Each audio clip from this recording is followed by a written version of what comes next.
Not too long ago, I made a video essay explaining my contradictory view of seeing Marvel's costumes as overdesigned and thus homogenized, while also appreciating just how good a lot of them can look. And I didn't plan on expanding on that breakdown, considering it was comprehensive enough to cover a lot of the highs and lows Marvel has had over the years. But on one of my last-minute checks to find any editing or audio mistakes that inevitably slip through the cracks, it hit me that I was missing a key costume central to this conversation, one that fundamentally changes the way I think of Marvel's costumes. So in the spirit of positivity, today I want to hop off the fence I was straddling with this hot issue and play devil's advocate to say that Marvel's costumes are in fact overdesigned. However, and stay with me here, that's a good thing. Welcome to Sandwich Reviews. I'm that sandwich guy, your nihilistic optimist. And what is overdesigned? One too many detail lines? An ugly texture that doesn't fit the aesthetic they're going for? A nebulous buzzword that is essentially without definition and entirely up to an individual pre-existing notion of what looks good? All of the above? I'll circle back around to that idea because defining the subjective term of what overdesigned means to you is the most important aspect of this topic. But first, you gotta understand how we got here, because when you think of live-action superhero costumes, most, or at least some, immediately consider the classics. Of the George Reeves and Kirk Allen costumes faithfully depicting the skin-tight spandex of the comics. But filmmakers were seemingly still figuring stuff out at that point. And I could be unfair and point out the ultra duds, usually seen in low-budget TV adaptations, which were sadly never going to give us anything good, like Captain America's bulky bicycle helmet in his terrible 1979 TV movie, or its sequel, which at least fixed the weird line placement to be comic accurate, but kept the sizable helmet for some reason. Or Cap's other TV movie later on in the 90s, where you can see Matt Salinger's titular character drenched in sweat and practically breaking down in his rubber-filled skin-tight latex costume, all with lopsided fake muscle and even rubber ears that, along with the truly bizarre-looking red skull, kinda just fade into the background with every other atrocious aspect of it. And it was around that period in the 90s that filmmakers were finally able to catch up technology-wise with what superhero fans wanted to see on screen. But people were falling out of love with the simplicity of the circus strongman design. Gone were the days of going to the circus to find something inhumanly extraordinary. And thus, people wanted something cooler, like the muscle suits popularized by Burton's Batman, which snapped back and forth from good to bad a couple different times. And this is subjective, but for me, it was always kind of a great look. Though it has dated a bit compared to the modern bat suits, once the mask shape was changed in Returns, so it actually stuck to his face right, I thought that immediately fixed whatever issues I had previously. Though they did give it a bunch of overly detailed techno lines, which compared to the obviously fake built-in rubber muscles of the first, or even the 90s Flash costume that was very much inspired by Burton, I guess the Returns costume isn't the worst, especially when you then compare it to the comically overdesigned neon Schumacher suits. I mean, come on, I don't want to beat a dead horse, because it's already been badgered about enough, but who thought of the bat nipples? And not wholeheartedly because of Schumacher's campy couple of movies, but in some ways thanks to them, general audiences' tolerance for wacky comic book colors had waned, inspiring the 90s pendulum swing to cool Matrix leather, like Blade and the X-Men, almost bringing back the trench coat and fedora era vibes of pulp heroes and mystery men, with some studios even trying to bring some back with varying success. But they aren't significant to this conversation, so I'm just gonna scoot these guys on out of here.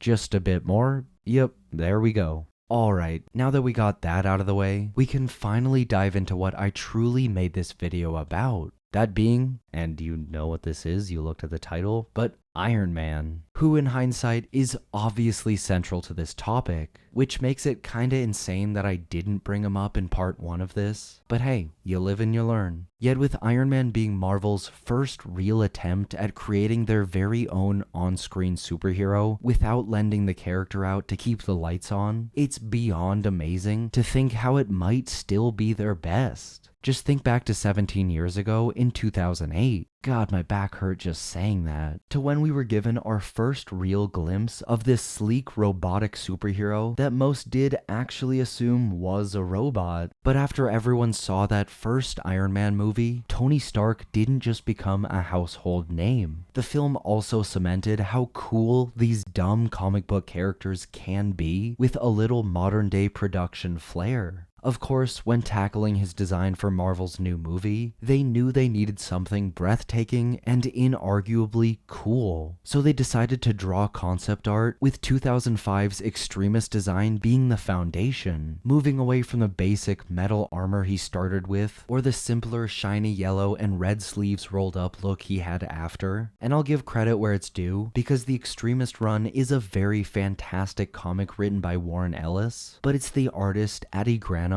who really deserves that praise. And Robert Downey Jr.'s Iron Man isn't entirely this, but you can clearly see the direct inspiration. And let's be real, Robert Downey Jr.'s Tony Stark isn't even close to a one-to-one adaptation of his comic book counterpart, but Marvel had to add in some of their now typical sarcastic witticisms. Yet for looks alone, and I am including the many detail lines, it is incontestably a perfect live-action interpretation of the character. But let's talk about those detail lines. Because yes, there are a lot of ancillary details to it, but they're ancillary, not unnecessary, meaning that they're there to support the overall look and vibe it's going for, which for the most part is a highly complex and sophisticated suit of armor so technologically advanced, the logic of it almost just goes to the wayside. Almost. Like the Michael Bay Transformers, to an extent. Except actually legible, because all the interlocking plates and wiring gears look practical and seem to fit together to make sense. I mean, does it realistically work that rockets and guns can pop out despite the armor already being pretty snug to Robert Downey Jr.'s body? Not one bit. But he's still a fictional superhero and you suspend disbelief. It's the world the movie sets up, where it can later be revealed that there are magical gods, gamma-irradiated weapons of mass destruction, and eventually even straight-up magic. So it all works. But without knocking the costume out of the park right up front, that suspension of disbelief just doesn't happen. And especially without the practicality of that suit, that suspension really goes away. Something best highlighted in his suiting up sequences. And let me tell you, there's just something realistic about Tony having to crane himself out of his suit, where the chaotic bunches of computer chips and wiring seemingly under every square inch of his armor plating is a lot to look at when exposed, but is a major part of its believability. I did actually end up loving Tony's upgraded nanotech armor in Endgame, looking considerably better than it did in Infinity War, but that's why when compared to his earlier suits, I care much less about either of those costumes. Seriously, just look at how meticulously planned out every inch of this is. And the craziest thing about it is it's pretty much all CG as well. There is a practical suit that they used, and something like that will always be necessary if only for texture and lighting for the VFX artist to work off of. But even by the end of the filmmaking process for the first Iron Man, the filmmakers were leaning into using the more flexible and comfortable mocap suit, which can totally work, so long as a clear vision is upheld throughout the whole process, from concept to filming to post-production. But it can also very much not work, because a terrifying thought that keeps me up at night is how disgustingly atrocious Iron Man could have looked.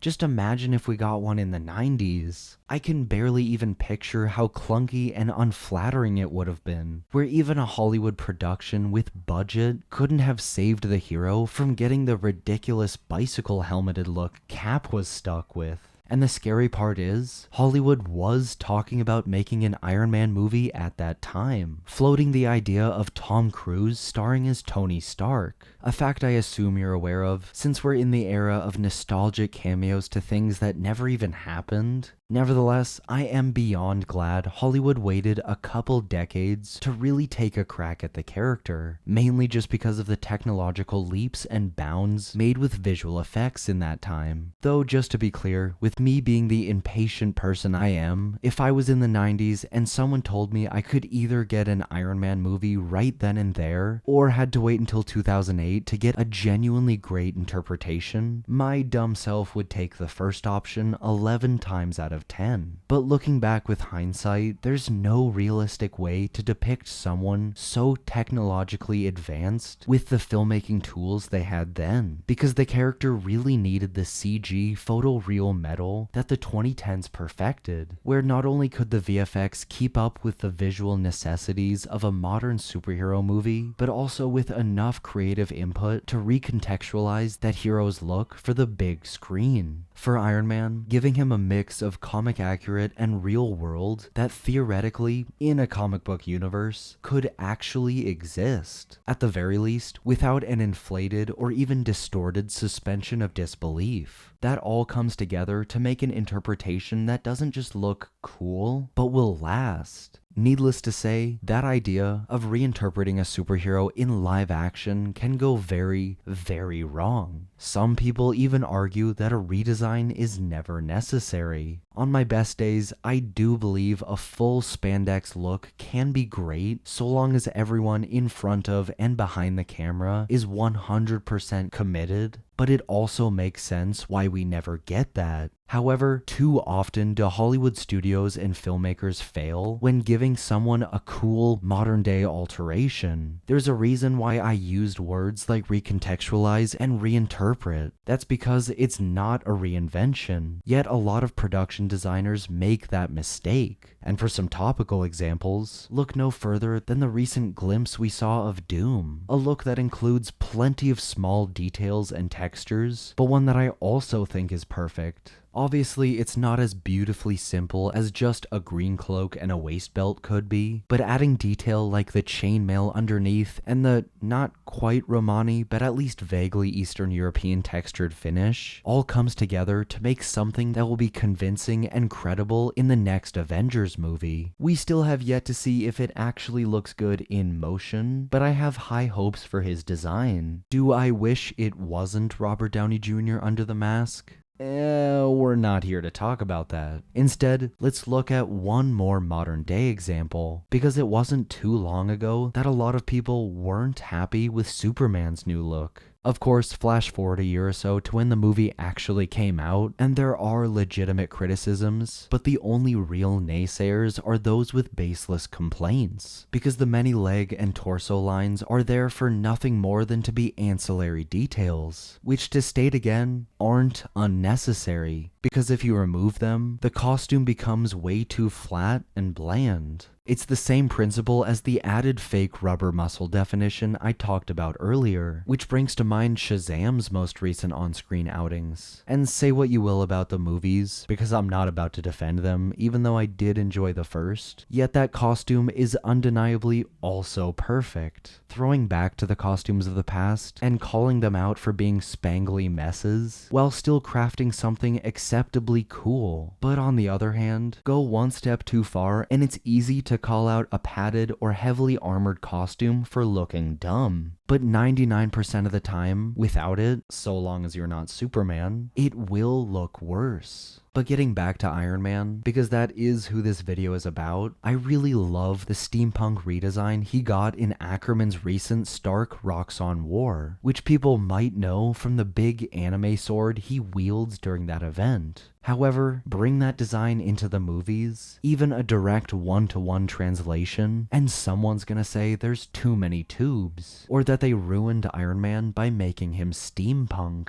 You know, in that run, he also has a few respectful conversations with women, so I bet some other bigots would say they made him woke as well, but that's a battle us good comic fans will never win. Yet if you take each and every Iron Man design, even one that was on screen for 5 seconds total, it will be someone's favorite. I've always liked sleeker, more realistic designs, but that's entirely a subjective call based on my pre-existing opinions and what kind of vibes I want. Because for me, I can again confidently answer whether or not Marvel's costumes are over-designed with yes, 100%. But those obligatory extraneous features are only there to give it a lived-in and realistic impression, something that is typically drawn for each comic panel, but still needs to be interpreted well when being translated to a live-action production. Just stop it with the nanotech. Not everything has to be that. In fact, I would love it if we never saw nanotech again. But anyway, what are your thoughts on over-designed costumes? Yes, you, Mark? God, I hope I got someone there. What are your pre-existing opinions about superhero costumes? What formative suits do you think affected that decision making? Drop a comment and let me know. Also, I mentioned this last week, and it's not a sponsorship, but I have an affiliate partnership with NordVPN. And you already know what a VPN is, so I won't give you the hard sell, but if you feel like accessing a bunch of different stuff available only in other countries, feel free to go for it with my exclusive link, nordvpn.com/sandwich, which can also be found in the description below. But as always, thanks for watching. Make sure to leave a like, subscribe for weekly video essays and reviews, and enjoy a delicious sandwich.